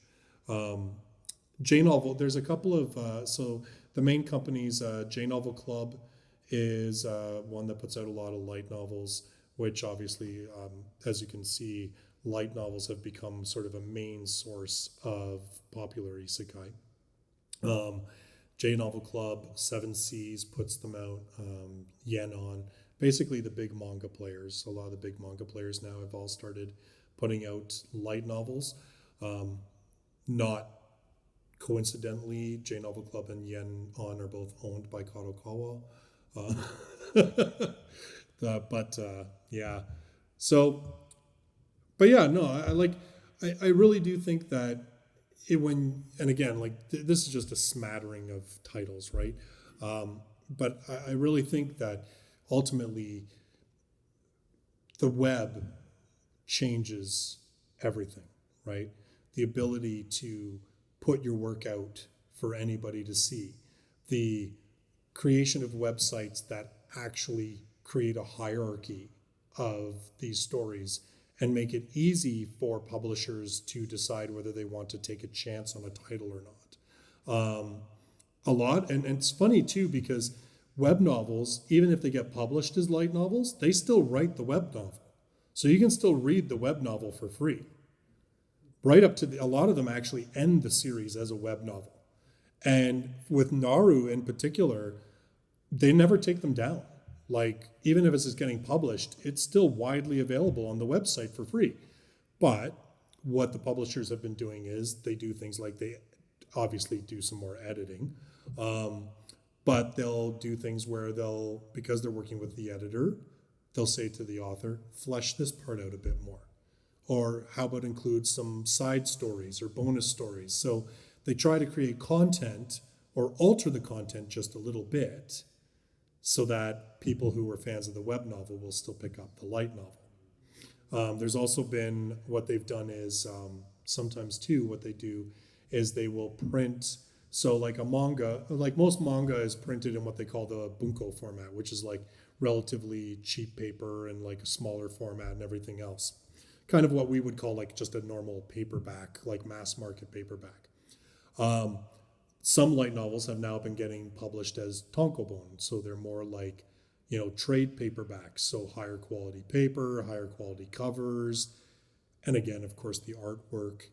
And this is how these publishing companies are selling the story, even though it's already been available.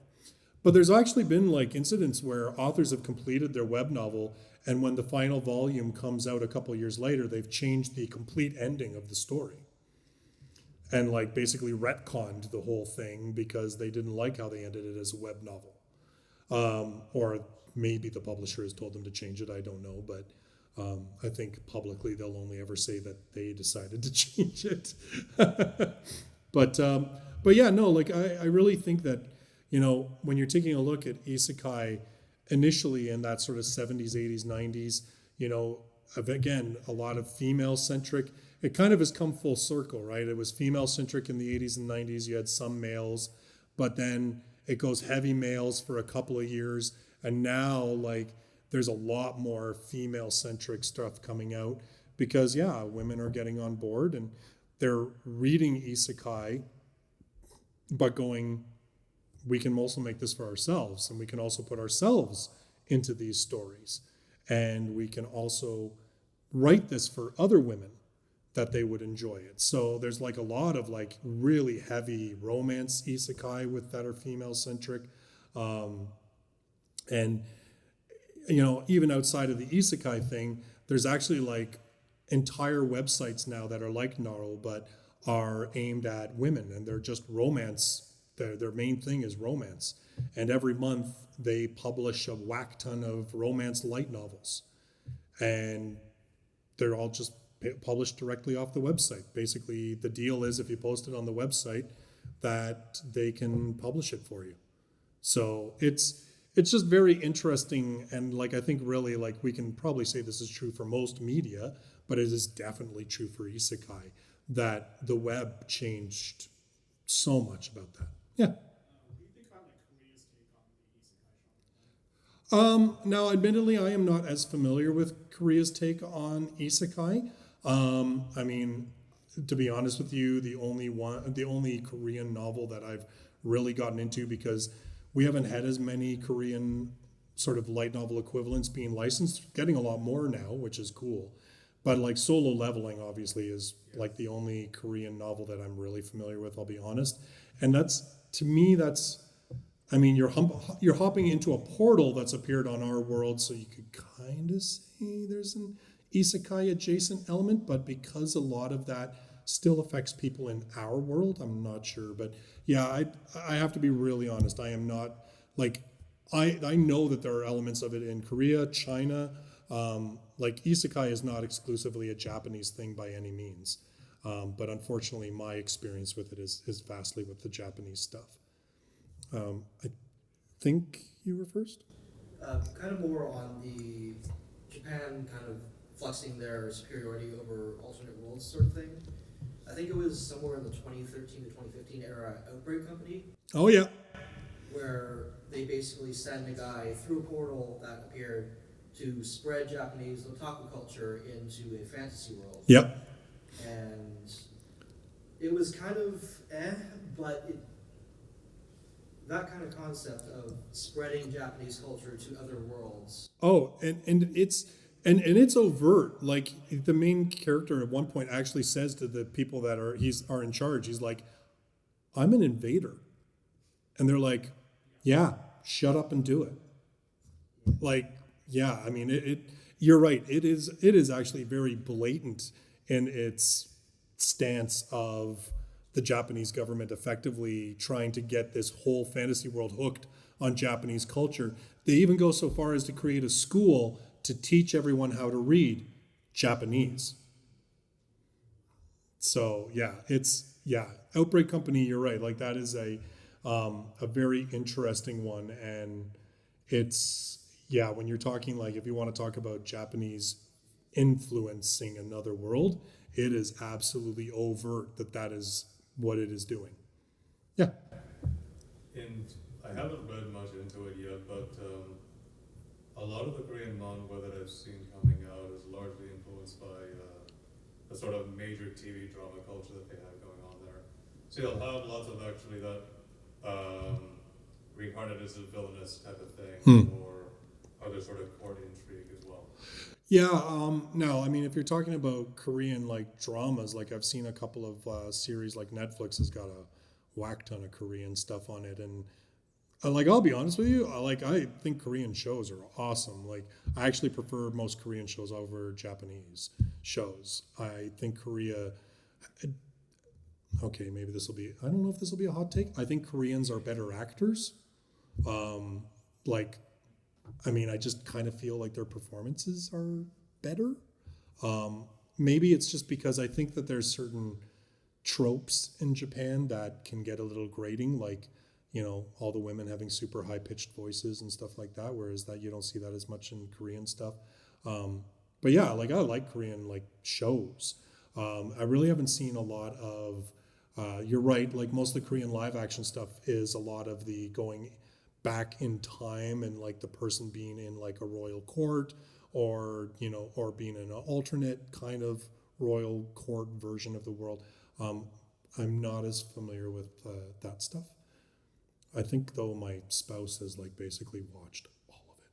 I don't think there's a Korean show on Netflix she hasn't watched. Yeah. So, since you mentioned that since the invention of the web has really changed their genre, I was thinking, what are your thoughts on the use of AI and how it will change the genre, which is arguably the next evolution for technology? Well,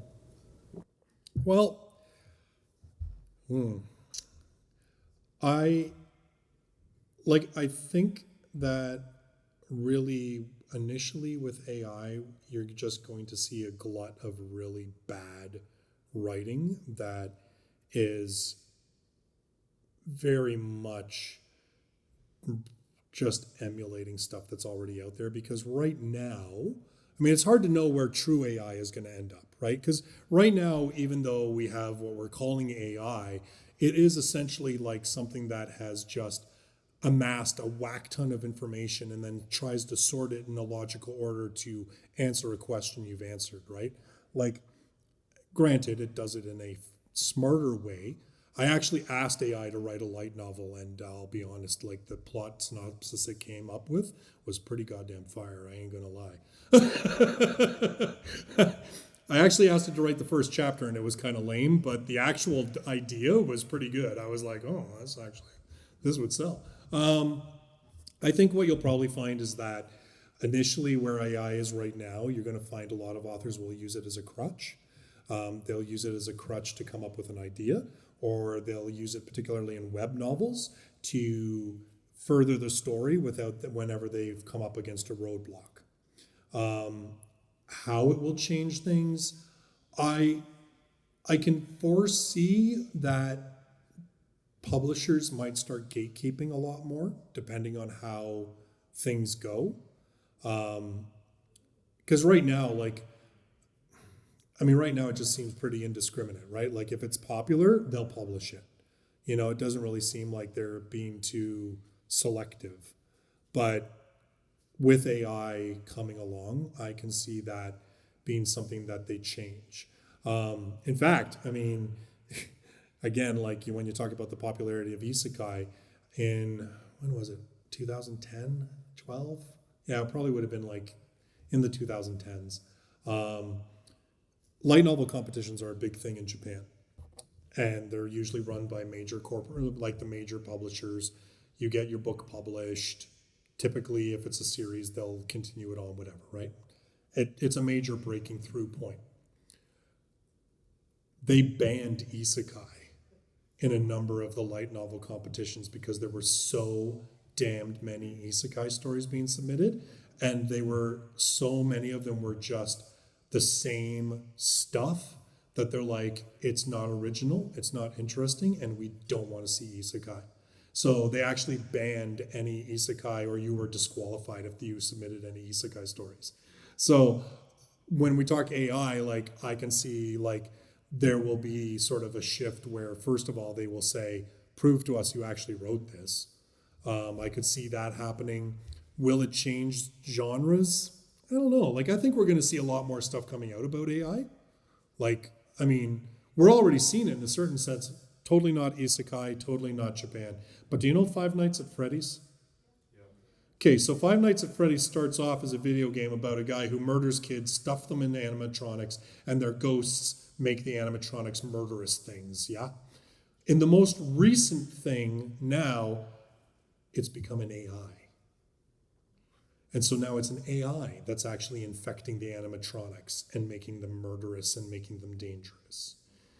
And so I can see that being more of a thing where AI, sitting here right now today, AI will start summoning people to another world. That'll be how AI influences isekai.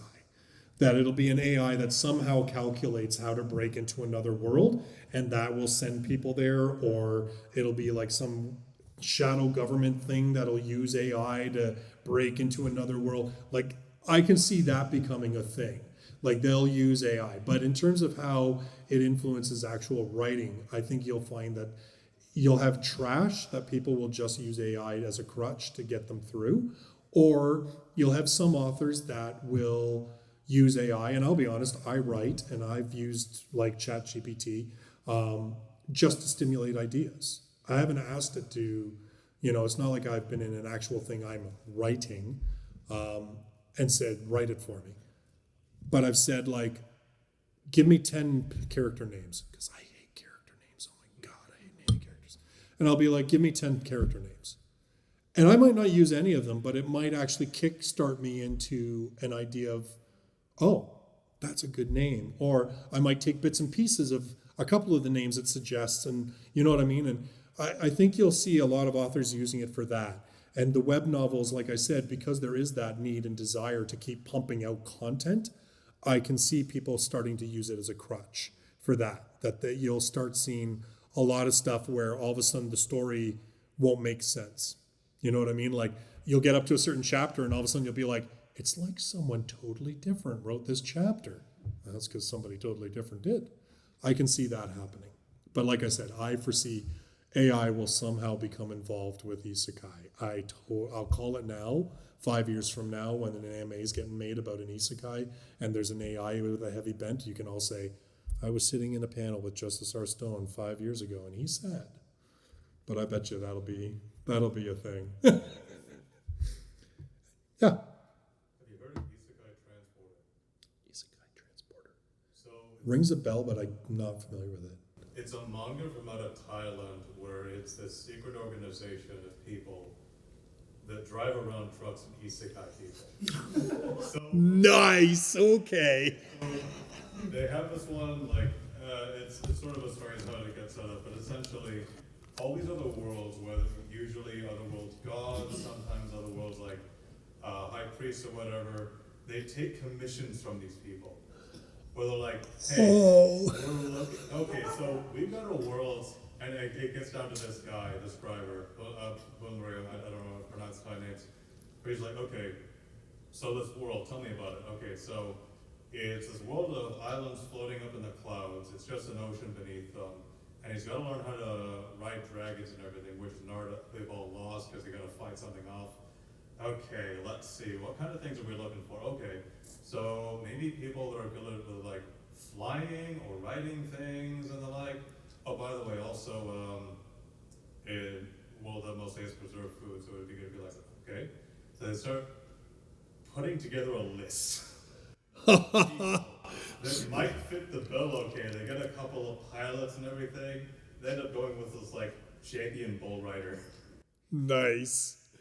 Oh, that actually is pretty cool. See, I do like when, like, that's the thing about isekai, right? Like, a lot of it falls into that sameness because people are chasing after the idea that they'll get published and they'll be as popular as the thing they're emulating. But you also get stories where, like, people just take it to totally different levels and do things that are completely different with it. Like, there's a manga, I can't remember it, the title of it, but it's basically like a game show where, like, people get isekai'd and they have cameras that follow them around and they televise it. And it's like a form of entertainment on Earth, is watching how long people last in the isekai world. Like, I can't remember the title of it. Probably could Google it quickly, but anyway. But yeah, like, it's just cool when, like, isekai is one of those things where, yes, it feels very same, but I think that's because of the publishing model that has existed in Japan, and because of people wanting to emulate and have that same results that they see other people having. But I really applaud the people that break out of that and try something completely different with it and say something completely different with it, right? Use it to tell ideas and relay stories and ideas that you may not be able to relay or make it as entertaining in another genre. So yeah, I mean, like, really, isekai, it's definitely, it's changed, but I think like we're gonna come back into a cycle where I think we're probably going to see it. I think it will stabilize. There won't be as many of them because I think more and more with the sameness of it, I think more and more will not be successful. And so more and more people will start looking for other ways. But with that stabilization, I also think that we may see some like more unique ideas and not just spoof ideas like, oh, how about we be a virus, or how about we be a vending machine? But like, you know, something like, yeah, we're a shadowy organization that like isekais people on purpose. Like, It is way more laid back than you. oh really? Because it sounds like it should be like super dark, but wow, really? In the slightest. Oh wow. Not at all. Well, okay, it has like. Obviously, it'll have a bloody moment here and there. But Well, for the most part, it's just like, all right, I guess we gotta fulfill this customer's order. Let's see what we can do about this. wow, that's funny. I like that. I like that idea though. That's a cool idea. It's very cool. Anybody else? Because we're actually over now, but there's nothing happening now other than they'll probably kick us out because it's late. But oh yes, I'm getting the nod. We're gonna kick you out because it's late.